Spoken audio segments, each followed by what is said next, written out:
All right, this is going to be parallel lines and the angles associated with them.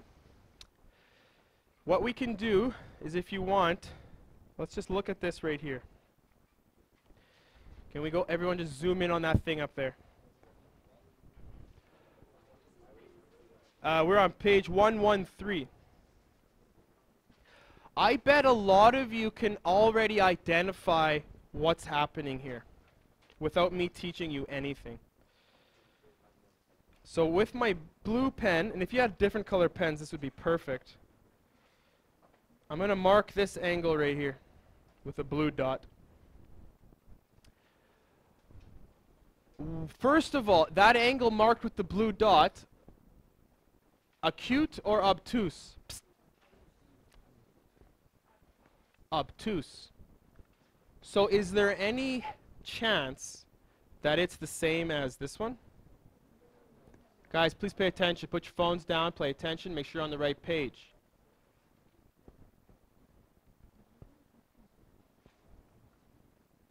This guy here is obtuse. So, could it be the same as this one? No. Could it be the same as this one? No. Could it be the same as this one? Only has a chance to be the same as the other obtuse. Now, because this line and this line are, whatever's happening here is also happening there. This is called a transversal.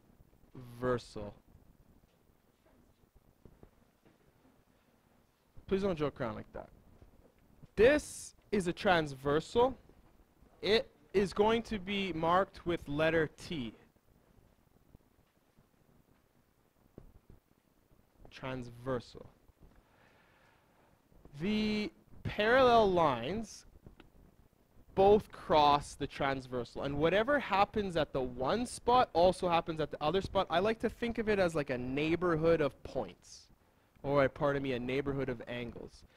Think back to the X. What happens with the X? You just go straight across and it's the same, right? So, would you agree that those two are the same? Then whatever's happening up there is also happening down here. So those two are the same. I'll switch color to red. How could I get this red one if I knew the blue one? Subtract from 180. And then all I have to do is go across, and that one's the same, right? That exact same thing's going to happen over there. So now, what do you notice? You got blue up here, and you got blue down there. They're the same. It's interesting. If I was to give you an opportunity to come up with a name, what would you call these ones? Would you call those interior or exterior? Because they're inside those lines, right? Then what would you call the outsides? Yeah, exterior.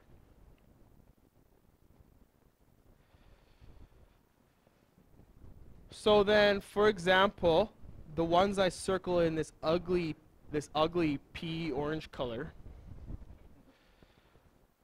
those ones I circled, are they exterior or interior? Exterior. They're outside those railway tracks, right? Now, are they on the same side of the transversal or opposite sides of the transversal? Opposite. So we would call those ones alternate exterior, because they're on the opposite side of the transversal. That's the alternate. And then exterior, they're outside the parallel lines. I'll switch to another ugly color, green, and I'll do these ones. Those ones in green, Harley Trigg, if you don't get your book open, then I'll just be upset. I don't even know what I do. The green one, what do you guys notice? Are they on the same side or the opposite side of the transversal? Are they interior or exterior? So those green ones, I would call them alternate interior.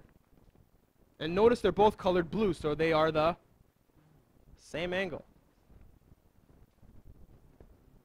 Yes, sir?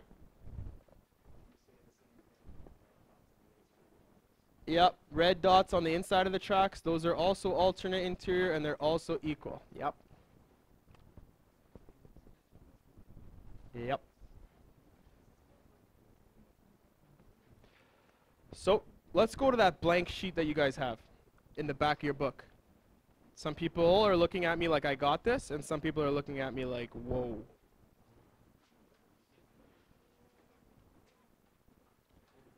How do you get a new page on this?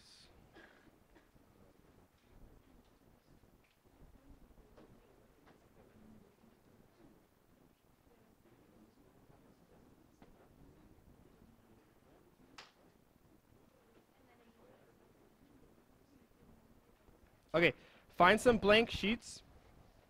Find some blank sheet. Draw parallel lines like this. And then cut them with a transversal like that. Oh boy, it's hot in here. If you guys had a protractor, could you measure one of those? So let's just say I had a magical protractor. I go do some calculation, and I find out that this guy right here is 40 degrees. Using the straight line rule, what's the angle on the other side? 140. Do you guys agree with that? What's 140 plus 40?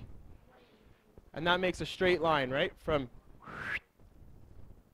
if I'm staring at you guys, and I jump and face the wall, how much of a turn did I do? Right? Like if you're playing Tony Hawk skateboarding on your PlayStation 1.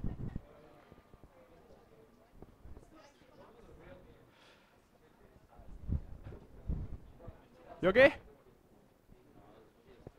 Okay, what if I do a jump and I face you guys again? 360. So I would have to do another 40 and another 140 on the way back. Here's the 40 and here's the 140. Is everybody okay with that? Now whatever's happening up there is also going to happen down here. Now just for some language. Okay, I'm going to use red. And please, nobody yell it out, just think about it. Those guys in red, don't yell it out, please. I want you to try to think of what you would call those. Okay, hands up. Give it to me. Good. Alternate and exterior. Good. I'm going to back it up. Now I'm going to make it hard. These two. Stop. Don't say anything. You want to try it? Interior and on the same side, right? They're interior on the same side. What do you notice they add up to? 180. Question?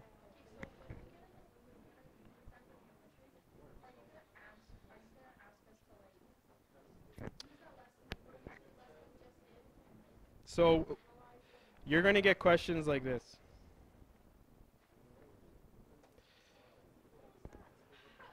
You're going to get questions where it's all a whole bunch of different stuff that you have to mess around with. Okay? Okay, stop talking.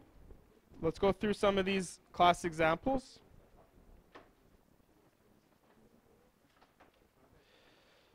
Okay, if you look at class example 1, they're using this terminology corresponding. I haven't used that language yet, but I'll just give you a quick example. if you think about these neighborhoods, if you think about those neighborhoods, both of those dots are on the top right, right? So we would say that those angles, they correspond to each other. That guy's on the top right and this guy's on the top right. So I just want you to turn your head like you're in line with those parallel lines. 120 corresponds to A. Good. So, question?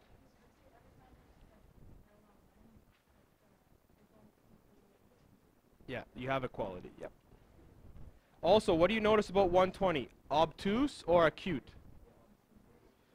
Obtuse. So, like, if they're parallel, they have to be equal, and then you only have a choice between an obtuse and an acute. It's really not that intense.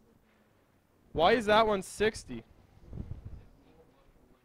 Good. Now, do you think that some of you are going to really have to do a lot better on this exam? So while it might seem easy at first, please take it seriously just in case, right? What about this one? This one doesn't look as nice. This one doesn't look as nice. So what I would do on this one is I would actually extend these ones, but use a line tool. Oh, that's too thick.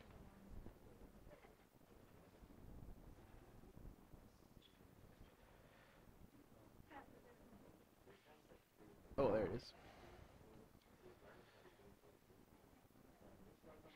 Oh my gosh. Because I'm trying. I would extend these lines. You might not want to, but I do. I just like to extend the parallel lines. It just helps me visualize a bit better. I also like to extend the transversals. So like this one I would extend. And this one I would like to extend. It just helps me a bit. Now for some reason, I'm better at this. Because now I'm like, oh, that's 124 because it's right across. Then I would do 180, take away 124. 6 to get to 30. Another 50. So is that 56? So then this one's 56. So then this one's 124 and this one's 56. Are you guys following my logic? Mr. Reyes, you following along? And because I've extended those lines, it really just helps me visualize these. I got the 132 on the other side. Now that just goes straight across with the 132. Now subtracting from 180, I got to get 8 more to get to 40. 48, good. 48 cuts across over here. Those are those vertically opposite. So if that's 48, F is 48. That means this is 132, and this is 132, and this is 48. Now at first, I might not have been able to do that, but with the extension of the lines, I can visualize it better. I just have a small little task for you that's on a side here. I just want you to take up all the angles inside the trapezoid and add those up. Oh yeah, all the angles in the trapezoid. The trapezoid is this four-sided figure. And then you guys can actually develop another rule. For all four-sided figures, the angles will always add up to 360. That's for all four-sided figures. So like a square, what are all the corners in a square? 90, 90, 90, 90, and all four of those 90s make 360. So a lot of you guys are probably loving how easy this is. Now this one looks a little bit more challenging. Focus on my board, please. First of all, I just want you guys to visualize the B, the C, the A. What do they all make? Because it makes a straight line.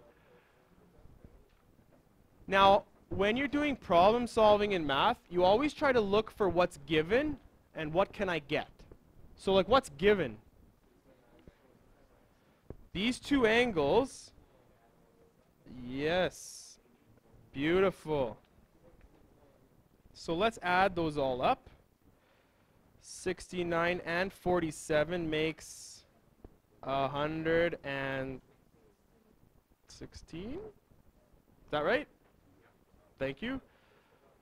Okay, and then I would take that off of 180, and I would get 64. Okay. Now we still have the two unknowns, the B and the A. So I've used the triangle rule of 180, which you should always be looking for. Now I have some parallel line business that I would actually extend these lines just to help me a bit. Just extend these lines a bit to help me. Also extending this line just to help.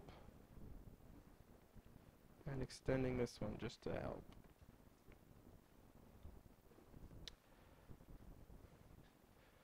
So if this guy in the corner is the number 69, what does it make this one? Because they are alternate interior. Lovely. And if that's 47, then this one has to be 47. And that's actually a subtle little proof of the angles in a triangle add up to 180.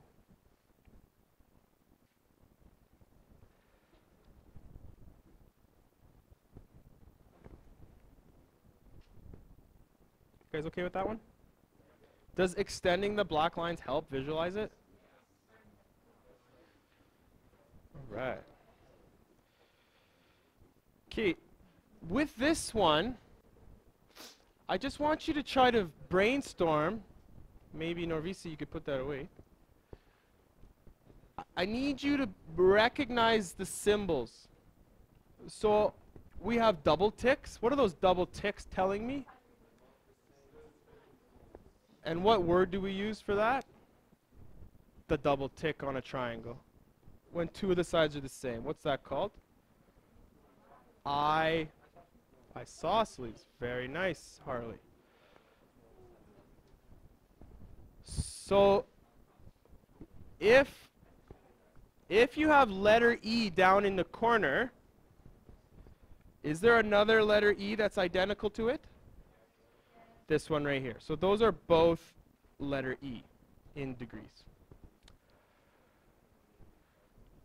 Good. That was identical to what we introduced or reviewed from yesterday. If you have two equal angles, just subtract the 1 from 180 and then divide it by 2. So take 42 off the 180. What do you get? 138. Now, 138 divided by 2, because they're equal, is, oh my gosh. Okay, so that's amazing. This guy is 69, as well as the other one in the corner.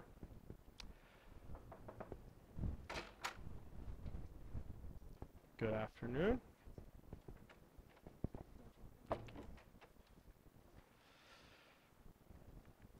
So we've used the double tick thing, right? Now there's one other symbol you need to be able to recognize. What is it? Yeah, the arrows. Good. So if you get some parallel lines and you're staring, if you're staring at that page and it's just not computing, you know, you got the whole monkey in the brain clapping.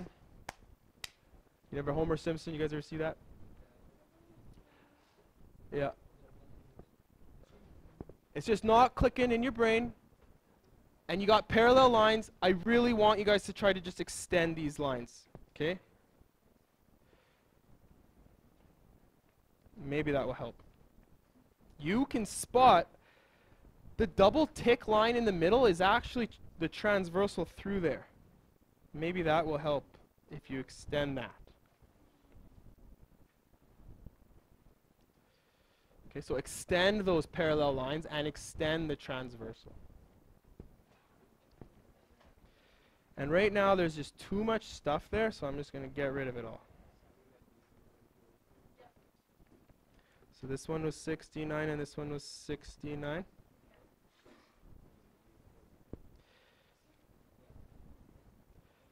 Okay, so I'll switch colors. I know it can be a little bit, a lot of stuff going on.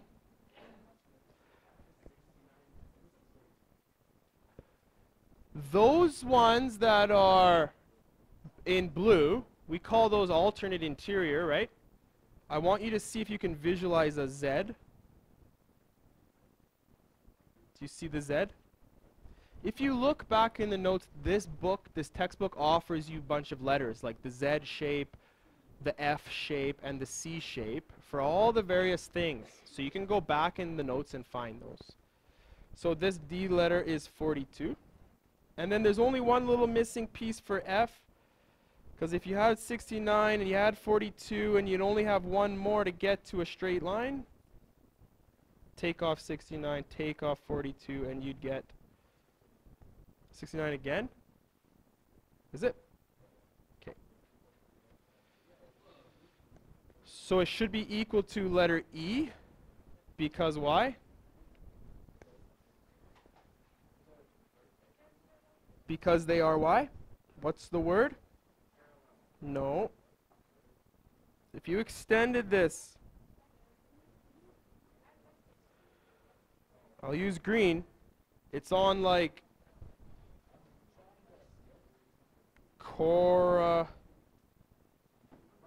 corresponding. Good. Good. Good, good, good. So F is 69, E is 69, and D is 42. You guys okay with that one? All right, you guys.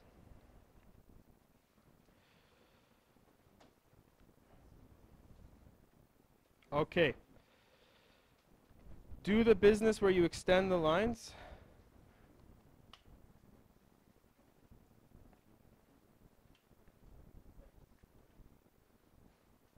Okay, extend the lines.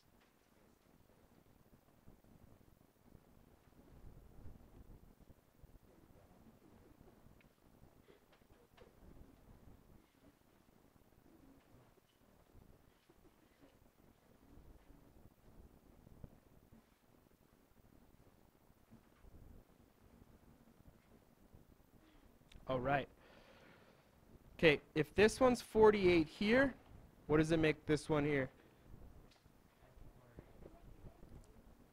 That's 48, right? How would you get the missing piece in blue? Subtract from 180, that is beautiful.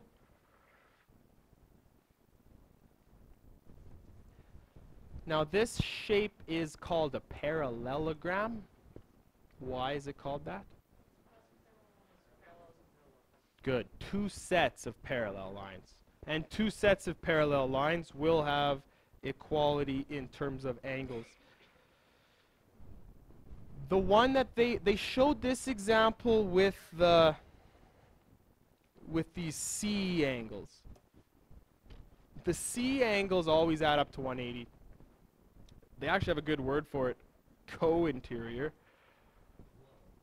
Or I called them interior on the same side. Now, just a little word of caution. None of this is true if they're not parallel. Okay, if they're not parallel, none of this is true. So, put a little reminder there.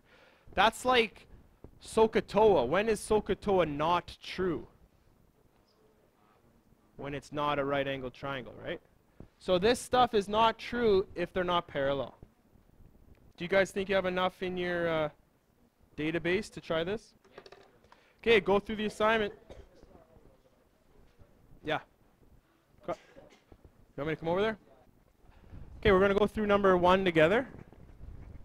And I just want you to think of the word corresponding. Like, if I say that something corresponds to another thing, I would say that they're like pretty much like doing the same thing, if they're corresponding. So like 1, he corresponds with 5. They're pretty much in the same spot. So like 1 corresponds to 5. Okay, 1 corresponds to 5.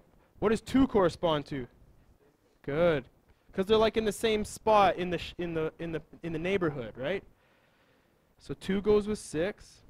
3 goes with, lovely, and 4 goes with. Okay, so that's corresponding. Let me get those markings out of the way. Now, state the number of the angle alternate to 3. 3 is alternate to 5. And they're actually alternate interior, right? That means 4 is alternate with? Good.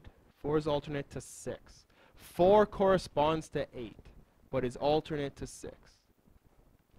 And then co-interior, those guys are the interior on the same side. 3 and 6 go together, and 4 and 5 go together, right? So you think you have enough to try this assignment now?